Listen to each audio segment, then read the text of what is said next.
सतगुरु की प्यारी सत्संग जियो। मालिक परम पिता परमात्मा सच्चे दाता रहबर शास्त्र नाम शाम स्थान ओम हरि अल्लाह वाहिगुरु राम। कण कण में विराजमान है, हर जगह रहते हैं वो चाहवान। जब उन्हें बुलाते हैं तो वो चले आते हैं। ऐसा नहीं कि परम पिता परमात्मा बुलाने से ही चले आते हैं, वो तो ऑलरेडी हर किसी के अंदर हर पल हर समय रहते हैं। एक कहावत है, जब तक बच्चा रोता नहीं माँ दूध नहीं पिलाती, क्योंकि माँ को भी नहीं पता चलता कि बच्चा भूखा है। बच्चा रोता है तो माँ दूध पिलाती है। लेकिन यहाँ तो थोड़ा उल्टा सिस्टम है। रोने की जरूरत नहीं, उसके लिए तड़पिए, वैराग्य पैदा कीजिए। रोने को वैराग्य कहा जाता है सूफियत में, रूहानियत में। जो ओम हरि अल्लाह वाहिगुरु राम के लिए तड़पते हैं, आंखों से जो मोती बरसते हैं, वो वैराग्य होता है।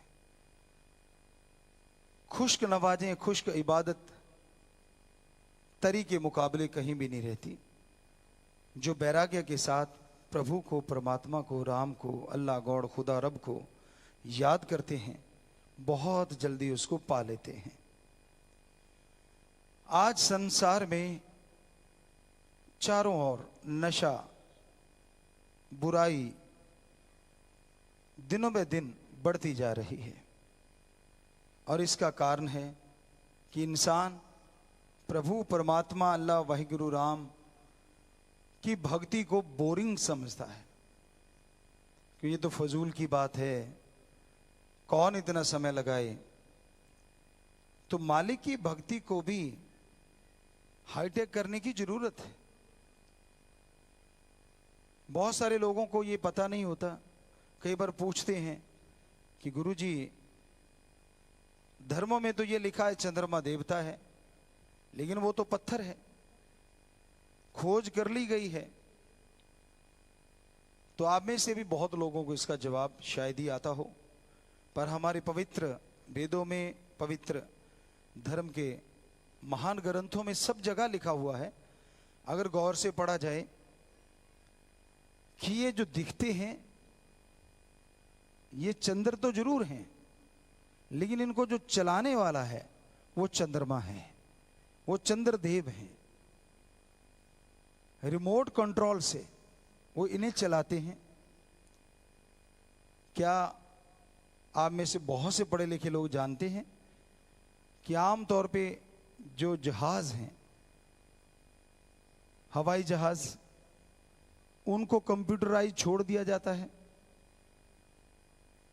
ऑटोमेटिकली वो दूरियां तय करते हैं, ऑटोमेटिकली वो उन रास्तों पे चले जाते हैं।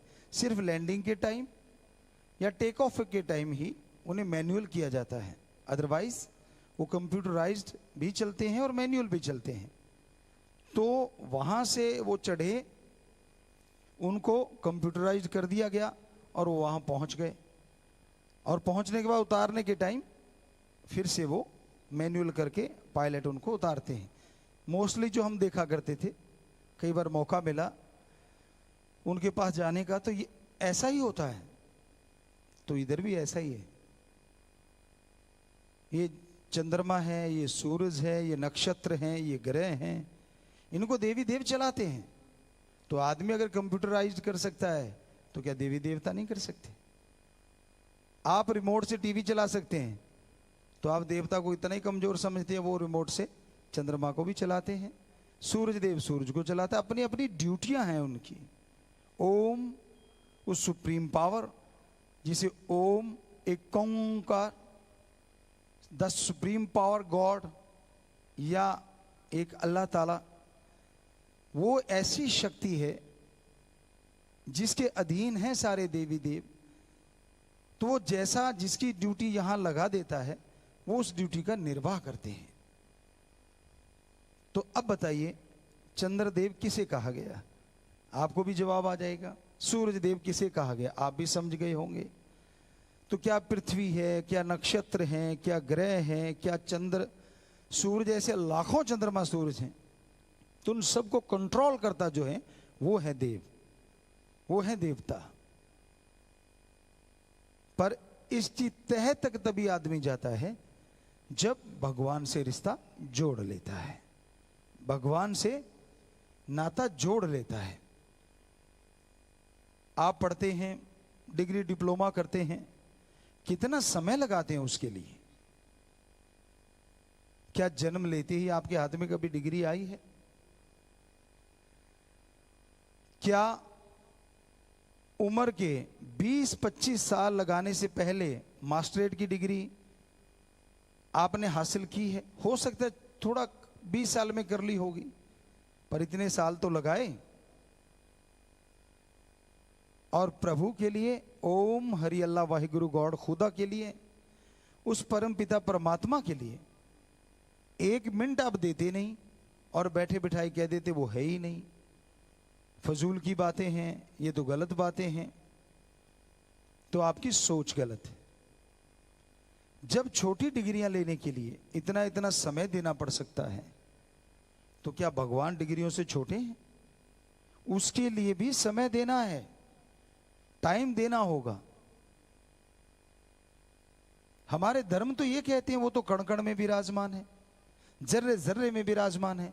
तो इसका मतलब वो साइंटिस्ट, महासाइंटिस्ट, संत, पीर, पैगंबर, हम उनको कह रहे हैं साइंटिस्ट, महासाइंटिस्ट, उन्होंने उसको जर्रे जर्रे में, कण कण में देखा है,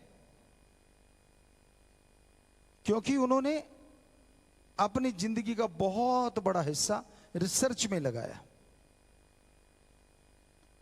कई लोगों से हमारी बात हुई, हम तो इतिहास को मानते हैं जी, धर्म को नहीं मानते।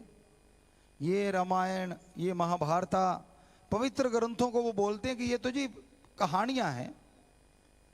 हमने कहा आपने कैसे कहा ये कहानियां हैं? कहते जी बस ऐसी, ये तो फजूल की बातें, ऐसा भी कभी हुआ है? तो हमने कहा इतिहास को कैसे मानते हैं? कहने लगे जी वो तो सही है, आपको कैसे पता सही है? जी लिखा है, उनको इतिहासकारों ने लिखा है। इतिहासकार कौन थे? आदमी थे या ऊपर से आए हुए कोई फरिश्ते थे? कहते आदमी थे। आदमी ने इतिहास लिखा, वो 1000 साल पुराना या 1,500 साल पुराना, उसको तो आप मान रहे हैं। और जिन संतों ने हमारे धर्मों को लिखा, क्या आप उसे आदमी से भी कम समझते हैं कि उन्होंने झूठ लिख दिया? बड़ी हैरानी होती है ऐसे लोगों की बुद्धि पे, कि एक तरफ इंसान पे बात करते हैं और दूसरी तरफ इंसान ही मान लीजिए, दूसरे इंसान पे यकीन क्यों नहीं करते आप?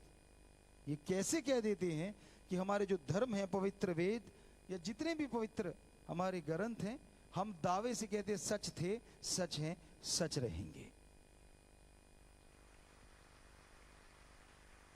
क्योंकि हमने अभ्यास किया, महसूस किया, उनके अंदर जाके देखा, उनके अनुसार जाके देखा, रिजल्ट 100% पॉजिटिव आया।